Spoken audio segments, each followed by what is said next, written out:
All right, the way forward is bipartisanship, which is truly what most Americans want. And clearly, you two are up for bipartisanship. You join us together. How truly is that going to happen? Well, I hope so. You know, I think one of the criticisms of the Affordable Care Act was that it was passed without a Republican vote. And one of the criticisms about the replacement plan put forward by the House and the Senate is they're trying to push it through without one Democratic vote. We can't have a partisan health care policy for this country. We can't have a new policy for health care in our country every time the resident of 1600 Pennsylvania Avenue changes.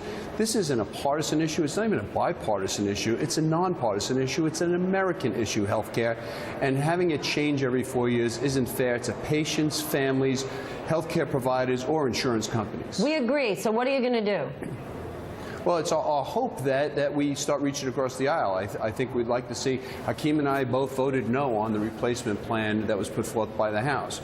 I would like to see Democrats and Republicans all get together, find out how we can help our broken health care policy of our country. Our health care system is broken.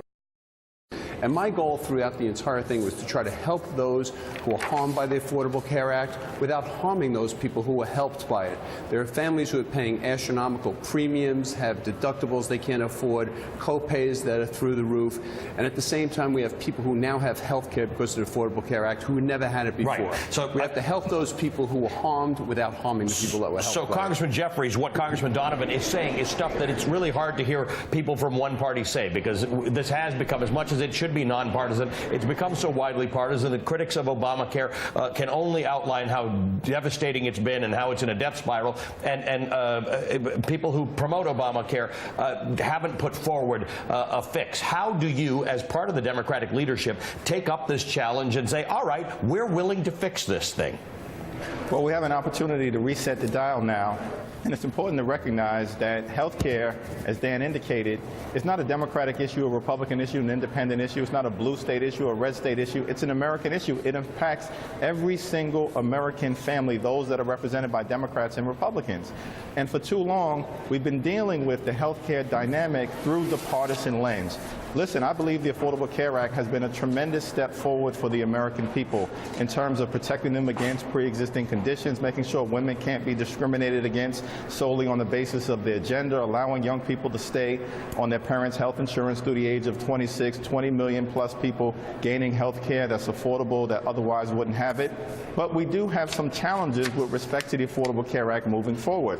We can keep what works and strengthen what doesn't. The only way that that can happen in a meaningful fashion is if Democrats and Republicans, like Dan and I, are willing to work together to solve this issue on behalf of the American people. Congressman Jeffries, is there a specific issue that you could raise to Republicans that if it was added to the bill or amended, you could possibly support it and other Democrats to do the same?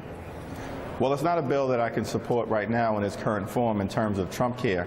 The notion that we went from 23 million people who were going to lose their health insurance with the House version to 22 million that are going to lose their health insurance under the Senate version, people between the age of 50 and 64 going to be paying 3, 4, 5 times the amount that they currently pay for health insurance, premiums and deductibles, co-pays going up. So I think we've got to start over, and start over in a bipartisan fashion. The leadership on the other side of the aisle made a decision early on that repeal and replace was going to be done in a partisan way. That approach has failed. And so I think Democrats are now prepared to extend our open arms to find common ground in a meaningful way on behalf of the people we represent. Gentlemen, good to talk to you. Thank you so much for being with us. Representative Dan Donovan of New York and Representative Hakeem Jeffries of New York, a Republican and a Democrat. We enjoy having